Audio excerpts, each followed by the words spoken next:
I'd like to call this meeting to order. Mrs. Moran, would you lead us in the flag salute? Oh, actually, I take that back. How about this first row lead us in the flag salute?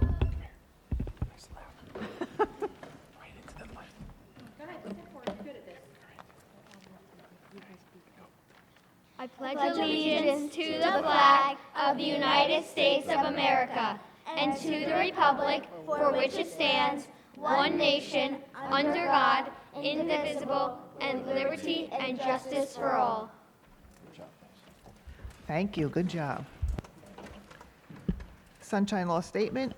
All requirements of the Open Public Meetings Act have been met for this meeting of the Board of Education of the Borough of Oradell. Notice of this meeting was filed with the Record and Town News and all persons requesting such notice. Mrs. Norian, would you read the mission statement? Yes. The Oradell Public School District is dedicated to the ongoing pursuit of educational excellence through comprehensive, innovative curriculum and instruction.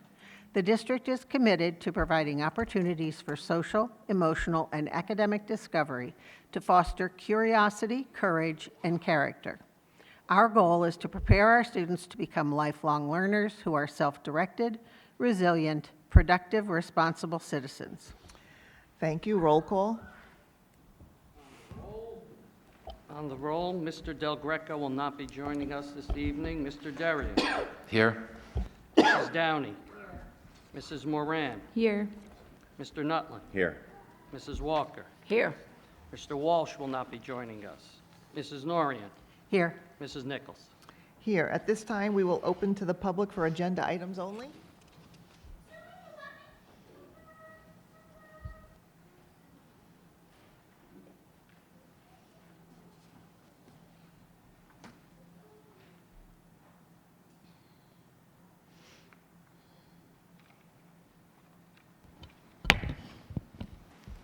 Jen Allen, 954 Wildwood Road.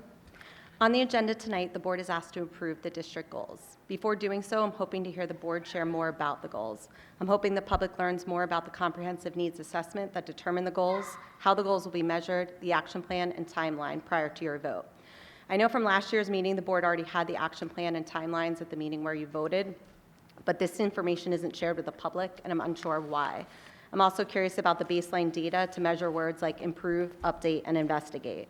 I'm disappointed to not see a goal around engaging all stakeholders to complete a district strategic plan, as that is what I understood as the next steps following the list of adjectives collected last year in the Portrait of the OPS Graduate Survey, or do not see a revision in the mission statement that you read before each meeting. That's from 2019. I was surprised to see goal number 1, which is verbatim the same goal as last school year, similar to the 23-24 goal. I'm curious as to why there isn't a focus on K-2, as often that's where the gaps and holes begin, or why there isn't a focus on some of the subgroup data drilled down upon last meeting, especially for those areas of concern that were brought up, including special education. Maybe the changes are in the action plan from year to year since the goal is the same, but the public isn't informed. There's also a similar communications goal, which was part of the goals from 24-25 and 23-24, which I understood was from public relations survey data. I'm unsure where the data came from in setting the current goals and not really clear on what success looks like for this goal. Fortunately for my family, our teacher collaboration communication at OPS has been quite positive, but I do find the communication at this level to be the challenge, so I'm hoping the public can hear more.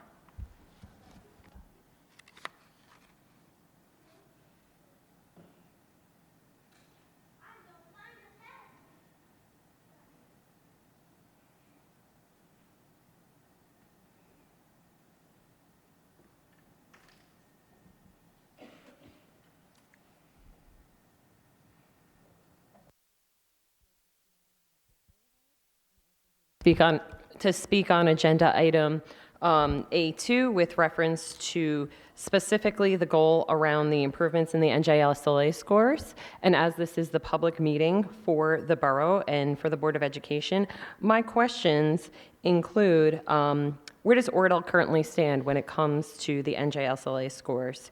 Are we in the top 1/3 of the county? What is this cohort that we are comparing ourselves to? And why are we not comparing ourselves with looking at improvements within our school as opposed to looking at improvements within our community? As Jen also referenced, I have concerns around the fact that the difference between the Linkit scores and the actual outcomes on NJSLA are not addressed as part of this goal. And I would like to know more about what the board feels and what they think we are doing to address this this goal, as I feel this goal is vague and replicates what the goal previously has been. So, my questions to the board include: are we setting a goal of ranking in the top 1/3 of our cohort, and what is our cohort? Who is included in this top 1/3, and what does this look like on a grade level? More information around these goals and how they're to be achieved, I think, is important for the community to understand. Thank you.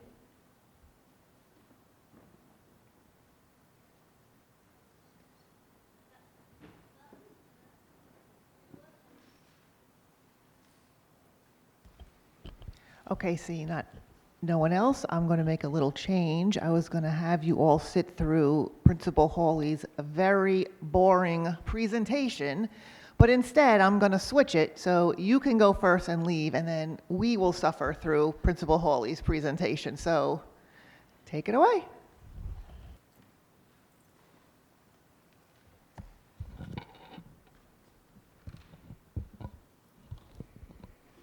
Good evening. I am very proud to have a special group of students here to speak with you this evening. This year, we invited 6th grade volunteers to spend their lunch and recess time designing Week of Respect activities for the entire school. 10 volunteers. We have 6 of them here tonight. We are down from 7 who were going to be able to be here, and we hope Vincent feels better soon. He has gotten sick in just the last couple of hours. The 10 of us drew on favorite spirit days and past Week of Respect ideas to create a meaningful school-wide experience. Tonight, they'll introduce themselves, walk you through their planning process, and highlight our favorite memories from the week.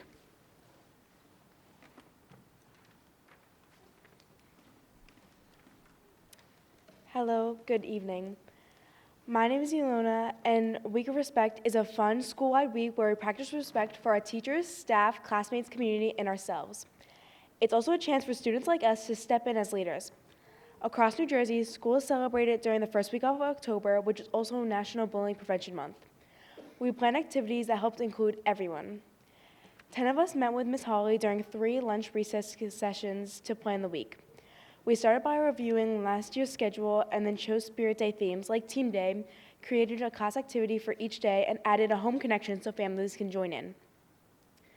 We tied everything together with the Way of the Panther focus that connects to this year's theme, Return to the Panther Pride, Our Path, Our OPS.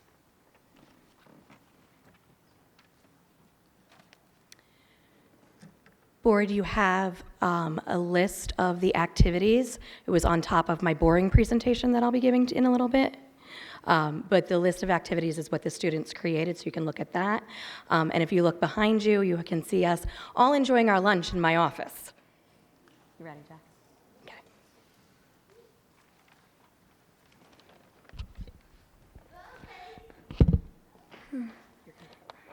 Hi, I'm Jackson. We're excited to share our favorite activities from the week. On Monday, we did Chalk the Walk. Classes went outside to write positive messages on the OPS sidewalks. We also invited families to join in by chalking kind words in their own neighborhood at home.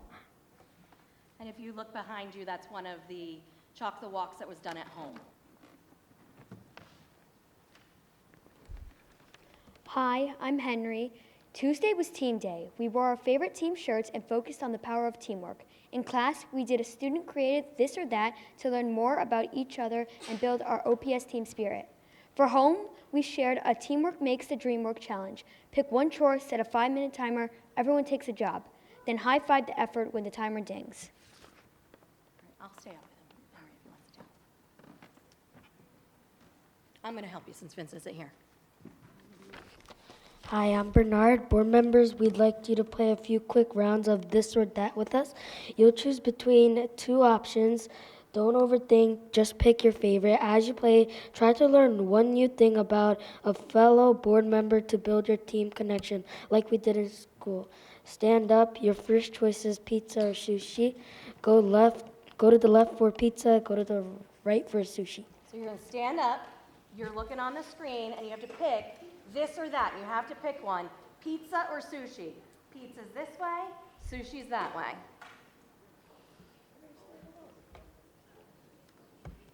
Okay, you ready? Next question is mountains or beach? Mountains is over here, beach is over there.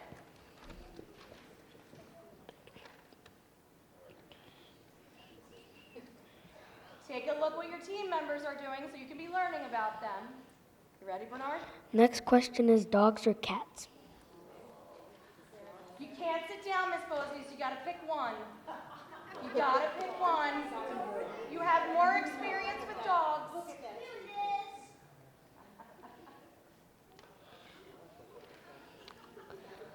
That's the cat side. Go over there.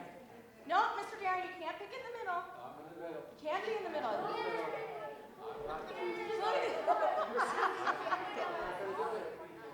Are you ready, Bernard? Last one is, and my favorite, ski or snowboard, and you have to pick one.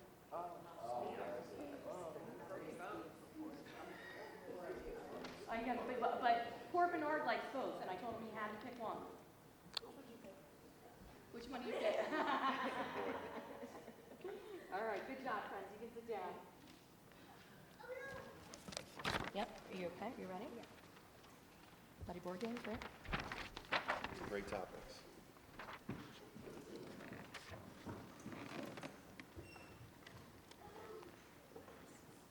On Wednesday, we had Buddy Board Game Day. Classes paired up to play board and card games that build cooperation, listening, and good sportsmanship. We kept it fun with the Get Cozy theme, so students wore comfy clothes or PJs.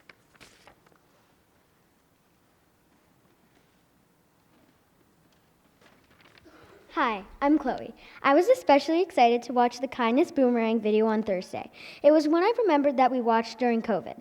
We learned how one small act can travel from person. On Friday, we focused on Panther Pride. Classes brainstormed words that make OPS special, like kindness, respect, and teamwork, voted on one word that best represents us, and created a poster to hang outside of our classrooms to show our pride.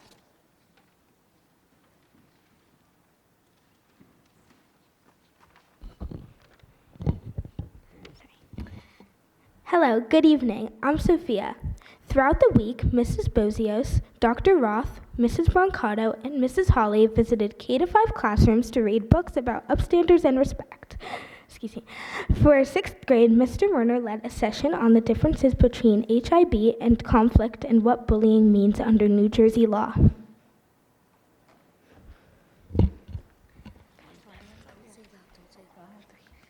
Do you have any questions? Any questions?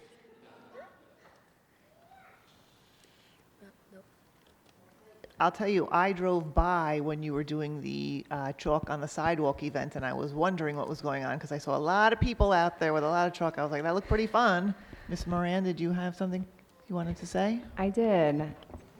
I love this, by the way. You guys did a great job. What was your favorite activity that you came up with throughout the week? This or that. That was very fun. That was mine too. I have to tell you that Riley enjoyed all of your chalk things all around the school because we walk around the school.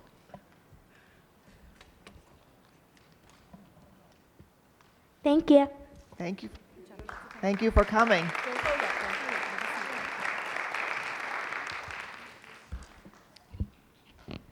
Sixth graders, I'd like to take a moment to address you. I am very proud of the work that you did. You gave up your lunches and your recesses, and we said 3 times, but we didn't count yesterday, so that was a 4th time you gave up time in the lunchroom with your friends, and you gave up your advisory time today to practice. And you really practiced, and you really brought it tonight. I'm very proud of you. What I am most proud is how you used all of the activities from the past to create a totally new week for us. And something that we really wanted to work on as a team was really having this be generated much more by the students. We're always growing. We came in and we talked about some of our favorite spirit days, some of our favorite activities. Chloe remembered the boomerang video that we watched, I think, when she was in first grade. And that stuck with her, so we were able to bring that back. Who requested the pajama day be on there? Alona came in, was like, can we do something with a pajama day? So we had to be creative about trying to get pajama day into Week of Respect. Almost all of the ideas came from them. They had homework. They had to create their this and that slides. So they really did step up and show great leadership and help the school come together in Week of Respect. So well done.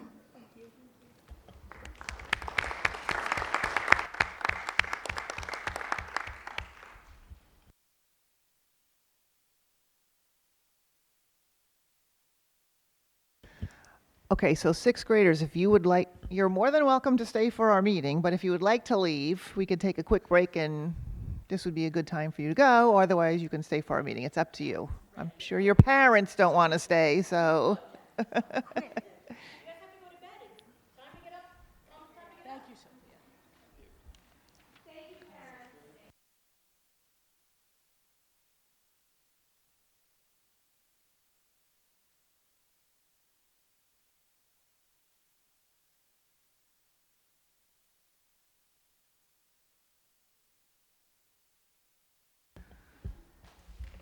All right, so superintendent's report.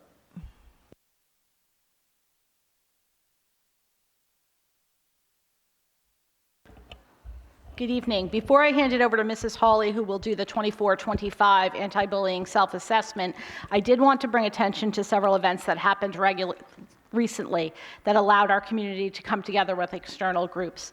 The Oradell Fire Department was on site recently as part of Fire Prevention Week. They observed an annual fire drill, and once again, we rocked it. We do a wonderful fire drill and presented numerous activities to students, from relay races that had them putting on fire gear, to learning how to exit from a fire using the Bergen County Firehouse as a model, to seeing how drones are used in emergency situations, to getting to learn about the fire truck. I could not give more kudos to the fire department, because I've seen this done in many different districts, and some towns just, dial it in, and this is a really amazing morning. And Church Street was shut off. We were all out there.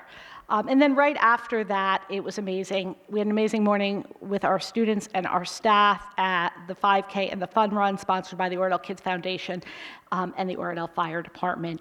I love that day. It is one of my favorite days of the year. I think I've kind of convinced and made Mrs. Hawley a convert. It's a tough day to be an administrator because everyone's saying hello to you at one time, and there's a lot going on. But I love the fact that not just that I get to see current students, but I also get to see former students. That one fourth grader who ran in a really amazing 5K, the minute she saw me, she came flying up to give me a hug to tell me her time. So it's a day that I truly enjoy, even though I will continue to take a leisurely 1 mile walk instead of a 5K. This Friday, we will have another opportunity to learn from Easy Ride, which was brought to Oradell by the borough as part of the Street Smart New Jersey campaign. Representatives from Easy Ride will be on site speaking to students in the upper grades about bike and scooter safety.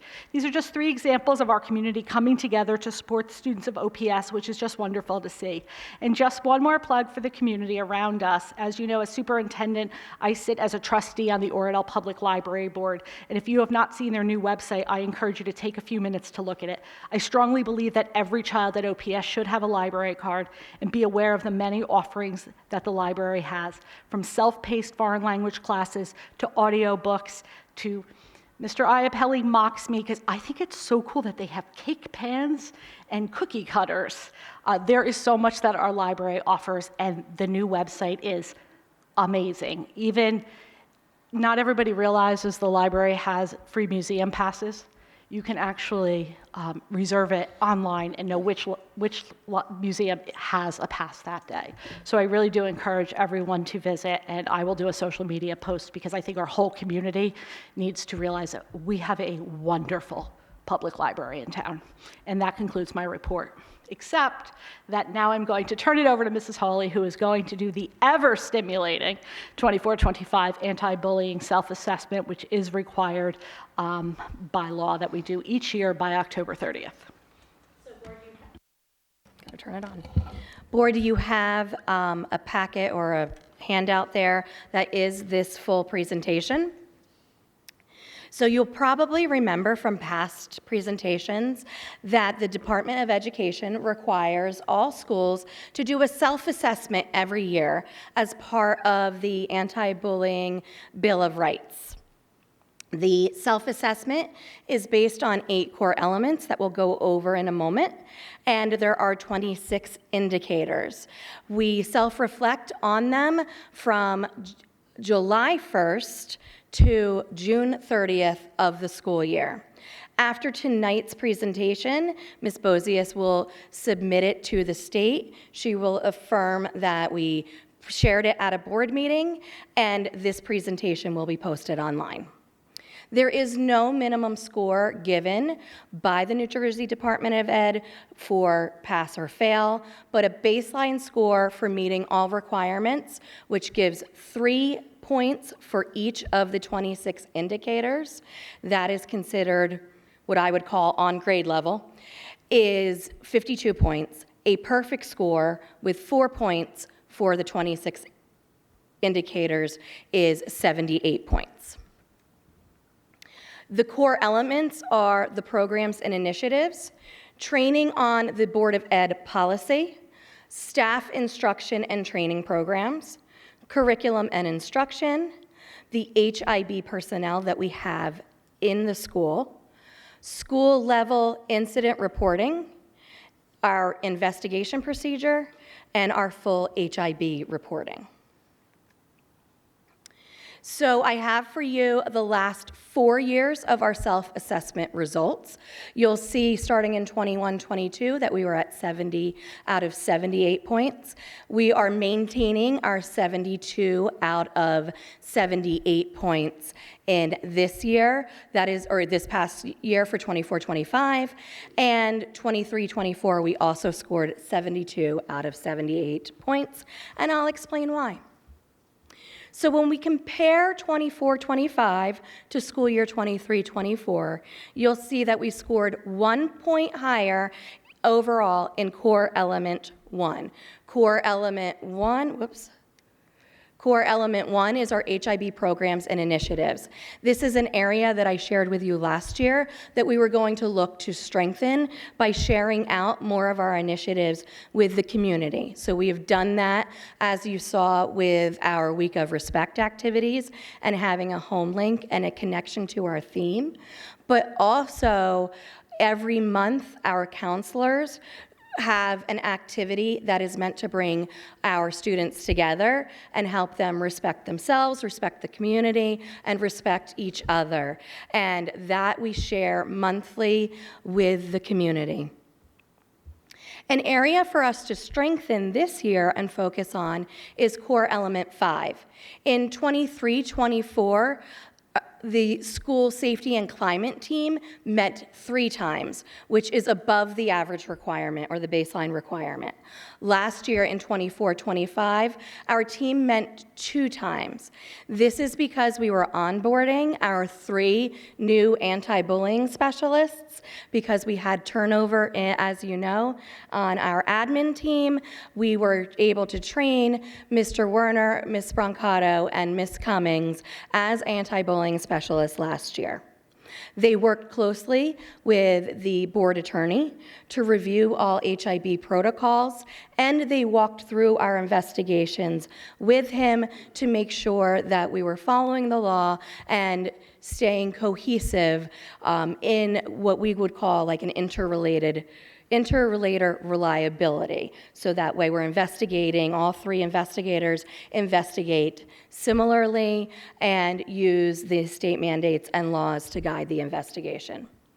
We continue to show strong scores in the areas of curriculum and instruction, incident reporting, and investigation. I am happy to share that once again, we did all of our incidents within the first 10 school days, and then the reporting to me for 2 school days, and then I report to Ms. Bozius within 10 days. It is something that we actually work to improve this year, not to take the full 10 days, because that can be very challenging, not just on our investigators and our students, but also on parents who students are involved in an HIB allegation. Moving forward, last year, the assistant principals did a great job creating a Way of the Panther handbook. You may remember that our theme from last year was the Way of the Panther, and the assistant principals really worked with the teachers to discuss what we wanted to see as consistent behavior across all grade levels, in the classrooms, in the hallways, in the lunchrooms, and on our playgrounds. And we worked on how we walk in the hallway, how we greet a new adult who's coming into the classroom, how to use an I message when we are feeling frustrated with a classmate. And I'm really happy to say that we saw a big difference this year in behaviors in September, because we were able to reference the Way of the Panther handbook in each grade level. So we're seeing that consistency grow and help build our respect in our community. Our counselor activities, such as Kindness Raises Spirits, so I don't know if you noticed the ghosts in the haunted house that are right outside the auditorium. Believe it or not, that's a social emotional activity right there from our counselors. It's about how people who are kind to us help raise our spirits. So the spirit is a ghost out there, but it's helping students connect this Halloween time of the year to kindness and recognizing kindness in others. We have been sharing those activities with our community so that parents may talk about it at school, at home as well. So we're bridging that school-home gap. This year's schedule, we were able to change to provide time for all OPS circle meetings and 6th grade advisory meetings to occur after lunch and recess. As I'm sure you can imagine, lunch and recess is a time that we see higher levels of conflict and code of conduct issues. So this allows the teachers who are not typically with our students outside on the playground or in the lunchroom to sit and meet as a class to work out as a community some of the issues that our students are facing with conflict within their peers. We've already seen a decrease in the amount of calls the assistant principals are getting right after recess. I'm really excited that we're going to be able to strengthen and build student leadership programs in our upper grades this year. You'll probably remember we have done a 6th grade internship during their What I Need time. Students can volunteer, fill out an application, and join lower grades to help with academics, special areas, and sometimes within kindergarten to play with them during our play center time. That Mr. Werner has just started doing with our 6th graders. He is going to open that up to our 5th grade students as well. So they'll be able to work on building their leadership skills.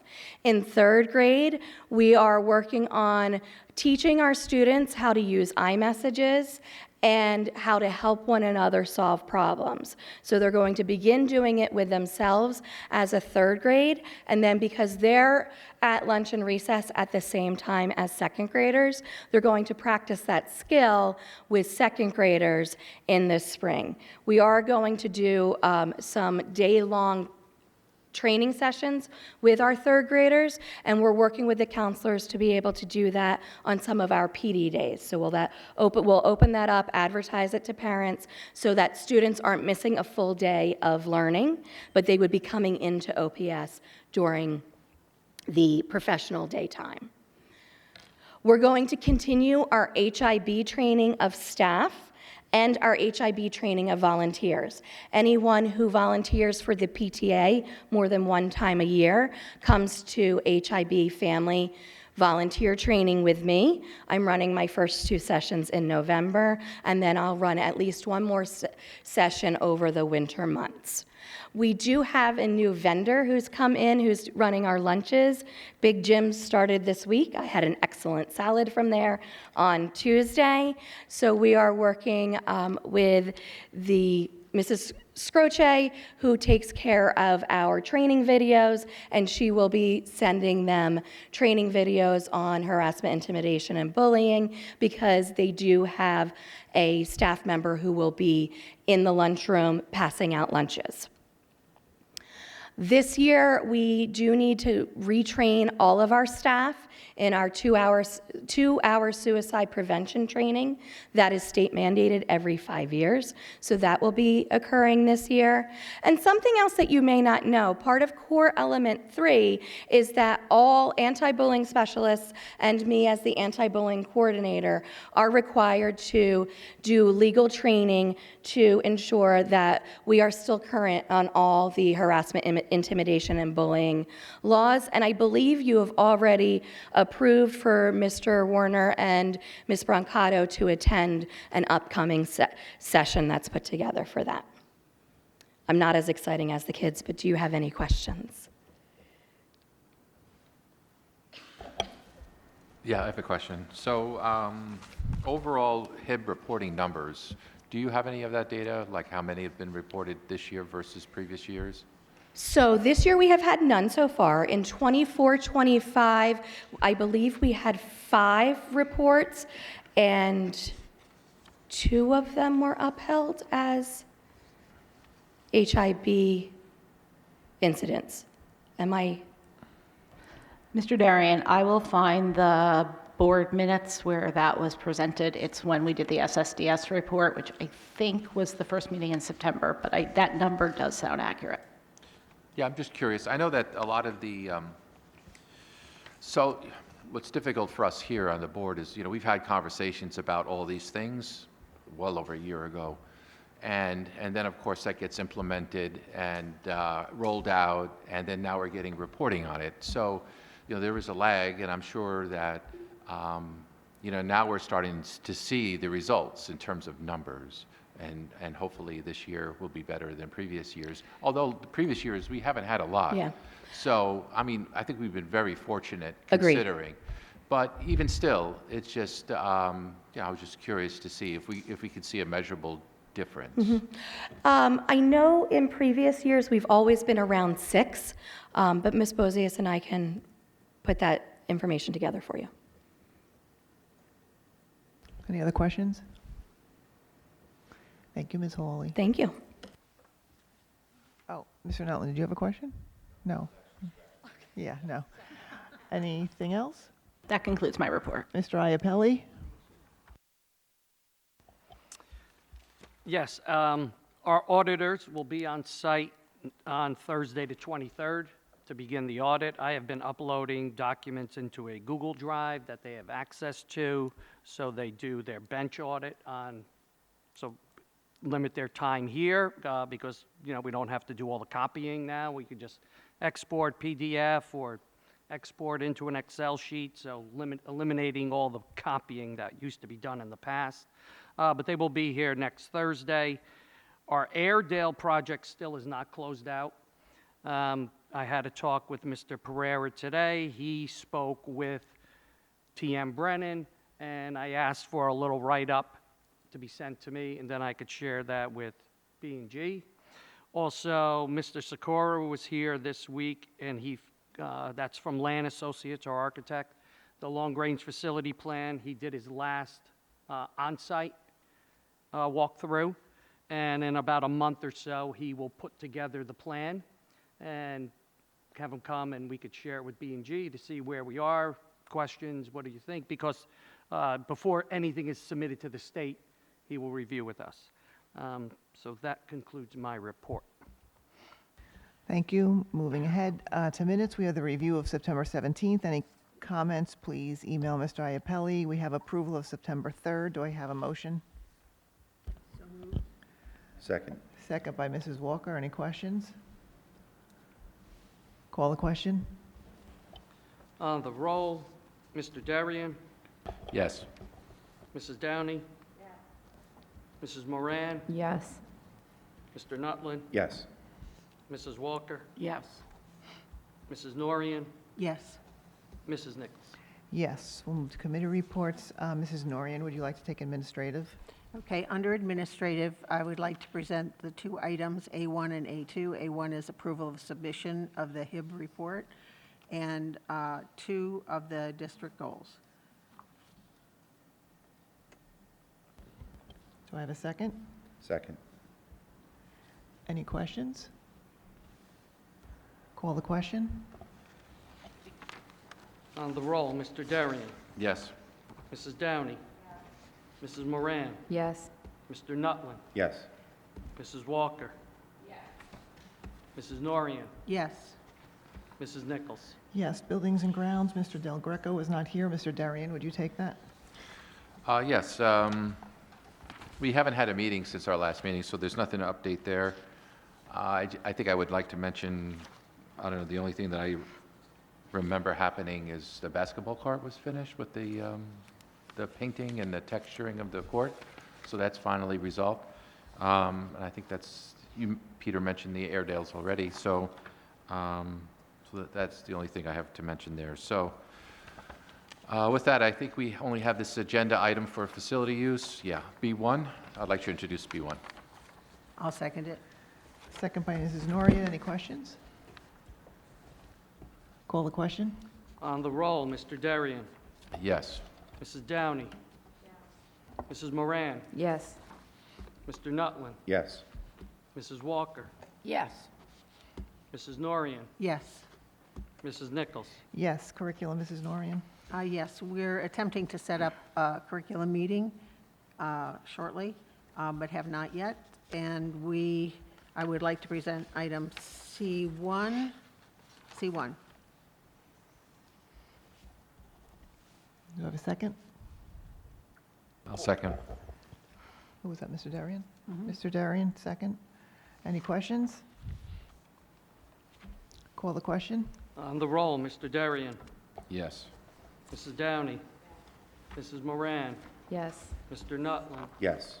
Mrs. Walker, Mrs. Norian, Yes. Mrs. Nichols. Yes. Finance, Mr. Darian. Yes, we haven't had a meeting, have not had a meeting since our last meeting, so I have nothing to report there. Mr. Iapelli, I think we would like to meet sometime for the budgeting process relatively soon. So, we have workshop coming up, until the 23rd, and then you mentioned the auditors will be here, so maybe after the auditors, we could start not so much diving through the spreadsheet, but at least discussing, conceptually, what we would like to look at financially, whether it's, I hate to use the word technology, or the facilities, or, whatever. We've been through this many Yes. times, so you know what I'm talking about. Yeah. So, with that, I just want to introduce then D1 through D6. I'll second it. Second by Mrs. Norian. Any questions? Mrs. Walker.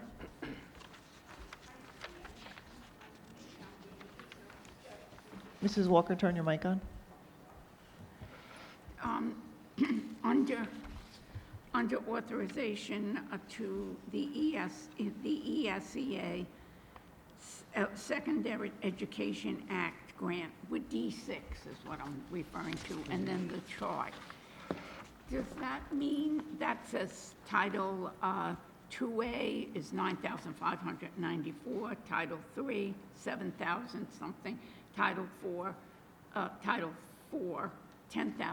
Is that money being used, or are we getting it, or what are we doing with that?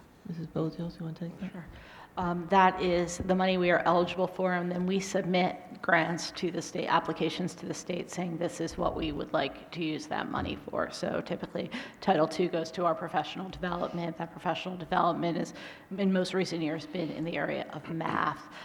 Title I, it is our before and after school boost classes that we run, or the Read Naturally class we ran during the summer. I know this year we also have kind of an executive functioning homework class that we are running after school. Title IV is a lot of our parent engagement. So our STEAM nights that we run, we pay for the salaries of staff and the materials for that through Title IV. So we haven't gotten approval yet, but we have submitted it. Yeah. And I'll just share on how we're paid. It's a reimbursement, so it's not like a block of money that they send to us. We submit after the event has occurred, whether it's a STEAM night, so those salaries that were incurred, materials purchased, then you submit reimbursements. That's how IDEA is, that's how the titles are. It's not a block of money that the district gets up front and then spends. So that money doesn't necessarily mean, like for Title IV's, $10,000. Doesn't necessarily mean we'll get 10,000. That's what we're eligible for. If If for some reason, say we didn't spend $200 of it, we would carry it over into the next year. But you do submit, then sometimes it's just those small amounts because you are submitting reimbursements. It's not a full dollar amount that they send to us, here's your 10,000. Right. So, Okay, just so thank know. you. You're I welcome. have a question, Peter. So these are federal funds, right? The ESEA? Is this all the federal money we get? Is there more? Well, the title, the IDEA Okay. is a federal program that flows through the state. All of these are federal that go through the state of New Jersey. So the money flows through the state, but that's it. It's the IDEA and And how much do we get with the IDEA, do you know? 235,000, but then there's Okay. also a portion of that is for the non-public school. Oh, so we have to share it? We have to share, there's a small portion of each of these. It's about $860 on different ones that you share Okay. with the non-public. So yeah, that's how that money flows from the federal government. It goes to the state, then we submit the reimbursements, Yeah. and then we get paid. You know, I just want to make a comment. I want to put this in perspective, right?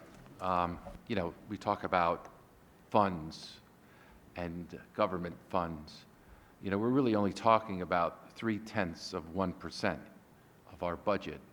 So, you know, it's not even like a tip on a check. I mean, it's just a small amount of money.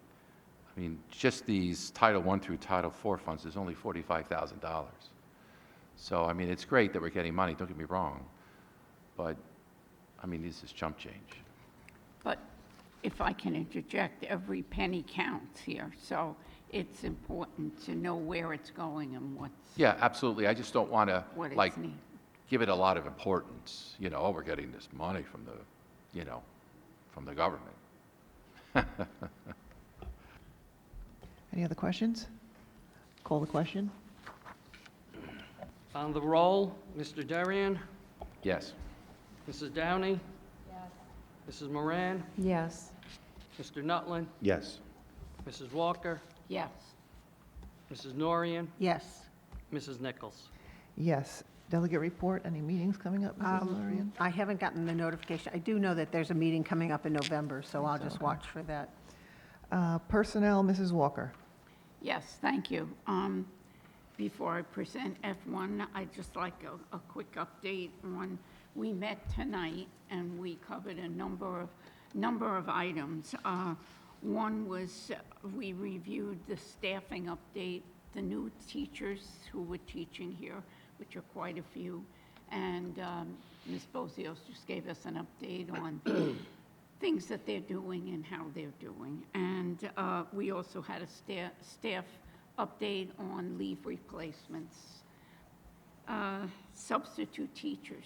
As we all know, substitute teachers in all districts are very hard to come by at times. So how they're facilitating that is not an easy task. So we discussed that.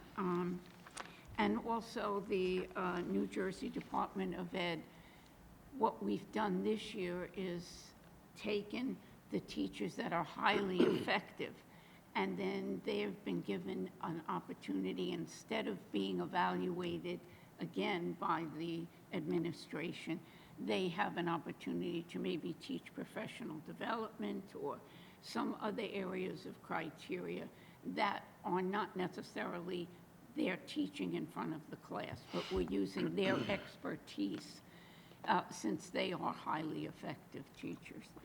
And we talked about faculty meetings and how Ms. Bozios did, I think it was an awesome job of all this color-coded program of where teachers will be, and not every teacher will be at every faculty meeting, but there will be a faculty meeting every Tuesday. Tuesday? Yeah. So that I thought looked like a monumental task to me to begin with. So it was a very power-packed meeting, but very informative, and I'm sure you'll get an update more specific than I'm giving you for your packet next meeting. And with that, I'd like to present F1. I'll second it. Second by Mrs. Norrie. Any questions? Call the question. On the roll, Mr. Darian, Yes. Mrs. Downey, Mrs. Moran, Yes. Mr. Nutland, Yes. Mrs. Walker, Mrs. Norian, Yes. Mrs. Nichols. Yes. Policy, Mr. Nutland. Yes, I've reached out. We're working on a schedule to meet in the next 2 weeks, so, that's coming. Public relations, Mrs. Downey. We're working on scheduling a meeting.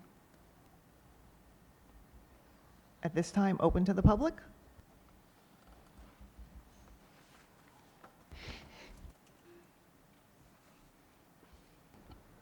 Jen Allen, Part 2.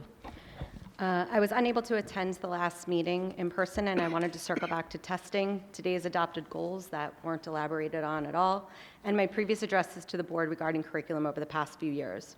OPS has made some changes and additions to the ELA curriculum that I'm grateful to see, but as evidenced by the online curriculum and assessments that this board approved, we're still using a modified Teachers College reading and writing curriculum and assessments, while many other New Jersey schools have followed the research, including schools in Bergen County, and adopted a knowledge-building curriculum and abandoned skill building. You have a goal that's tied to achievement, with differentiation being the vehicle to ensure all students achieve. However, the differentiation within skill-building curriculum only widens the gaps. Knowledge-building curricula, unlike your current curriculum, centers on systematically building students' background knowledge about the world through rich content in science, social studies, and the arts. Students are immersed in a content or topic for a unit and taught to apply skills embedded in the topic. In the previous board meeting, when reviewing the excellent science results, and I'll give you your test results are great, it was shared that the exam is very written heavy and the test is aligned to language arts. This supports why a knowledge-building curriculum works. Research shows the more you know about a topic, the better you comprehend text about the topic and communicate verbally and in writing in more advanced ways. Students learn vocabulary and context, which strengthens both their reading and writing. This is how a knowledge-building curriculum gives access to all students, including multilingual learners, students with IEPs, and students at all proficiency levels, including your high flyers. While state standards are process and skill-based, not content-based, as Ms. Bozios shared, knowledge and skills aren't opposite, but they're interdependent. It's absolutely correct. Standards emphasize skills like analyzing, comparing, inferring, writing effectively. They're all highlights of your curriculum, but those skills can't develop in a vacuum. You can't learn to analyze or compare without the knowledge to think about it. Building knowledge gives students something to apply these skills to. Having them do so in independent text following a mini lesson is irrelevant for those that can't yet read books with that level of complexity, versus applying it to grade level engaging text within a content area. That's how to close a gap versus widen it with differentiation. Research shows comprehension and critical thinking improve when students have background knowledge in a topic. Without it, students struggle to apply skills the standards describe. You can't determine main idea and author's point of view without knowledge of a topic. You can't write an argument without evidence if you haven't learned any content to use as evidence. When you don't learn something deeply to begin with, you don't transfer the skill to new text. You don't transfer it to a state exam. You can't participate in a debate or any type of collaborative discussion without a shared background knowledge. A knowledge-building curriculum is what builds that shared content in a classroom. Cognitive science, and I'm happy to share the research, finds background knowledge is the strongest predictor of reading comprehension success. So why aren't we following the research? I don't mean to suggest we choose knowledge over skills. My daughter gained the most knowledge and skill last year in the one unit that was knowledge building about ancient Egypt that she still talks about and wants to check out library books too. I'm over ancient Egypt, but she's not. Sure, you can throw in a third grade testing unit, much like Teachers College test prep unit, and help prepare some students. Or you can teach students how to read and comprehend deep text all year and go back into text and search in a way that gives all students access all of the time within your daily curriculum. The standards describe the skills students need to demonstrate, and a knowledge-building curriculum is the most effective way to help them get there. Skills without content are hollow. I encourage the board to start following research. Thank you.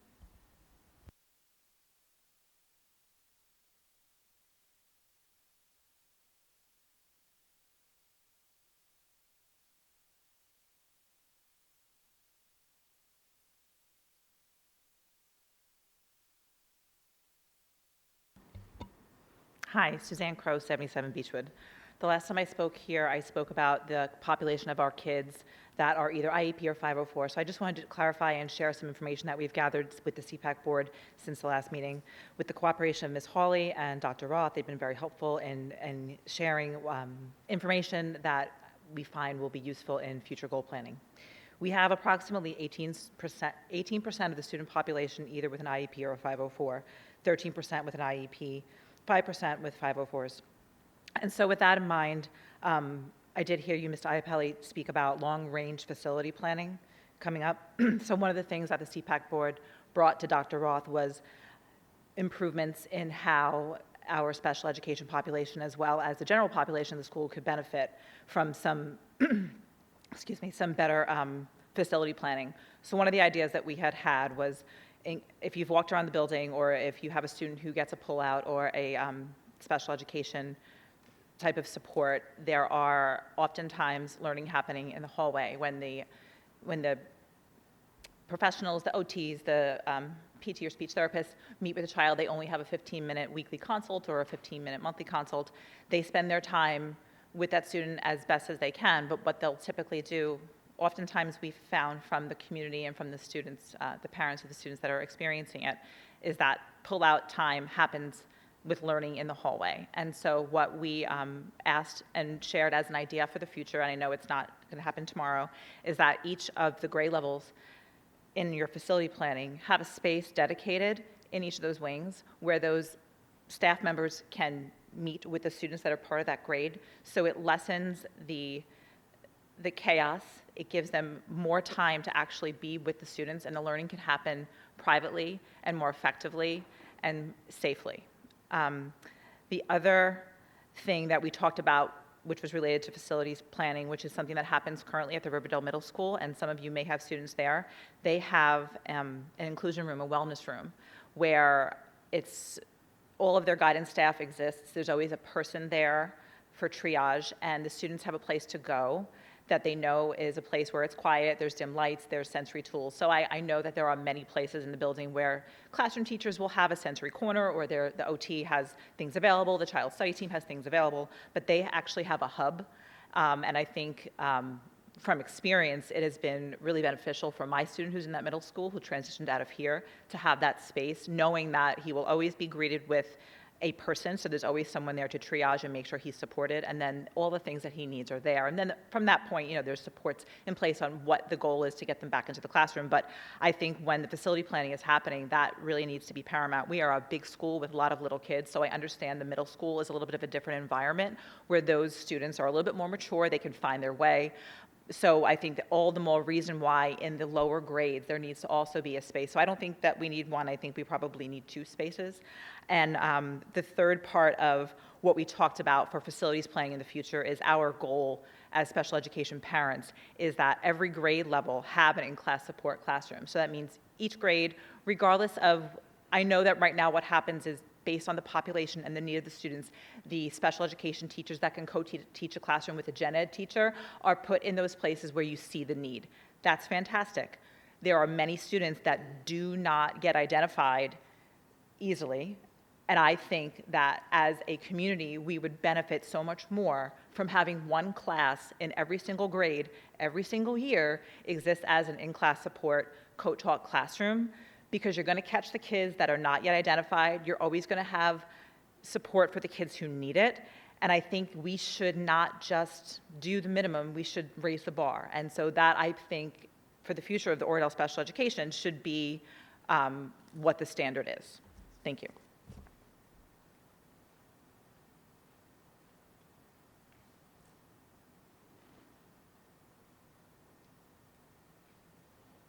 Moving to older new business. Any older new business?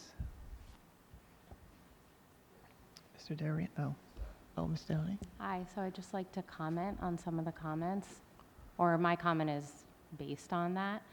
I do think that as a board, we should have a special ed subcommittee to talk about these things that have been brought up tonight, and especially what's going on at the federal level with all the firings. I think it would be important for us to have a group that talks about some of these things. Okay, yeah, I will reach out to, you want like a formal committee formed?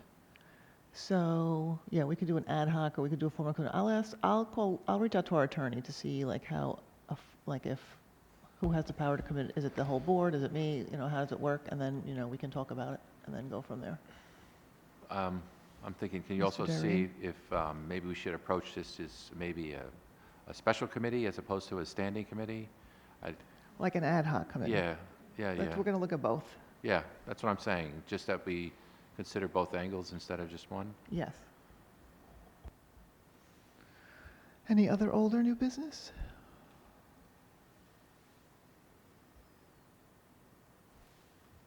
We do need a closed session, so Mrs. Norian, would you make a motion? I would like to make a motion that we go into closed session. Do I have a second? Second by Mrs. Walker. Roll call. On the roll, Mr. Darian, Yes, sorry. Mrs. Downey, Mrs. Moran, Yes. Mr. Nutlin, Yes. Mrs. Walker. Yes. Mrs. Norian, Yes. Mrs. Nichols. Yes, we will not be taking any action after, so.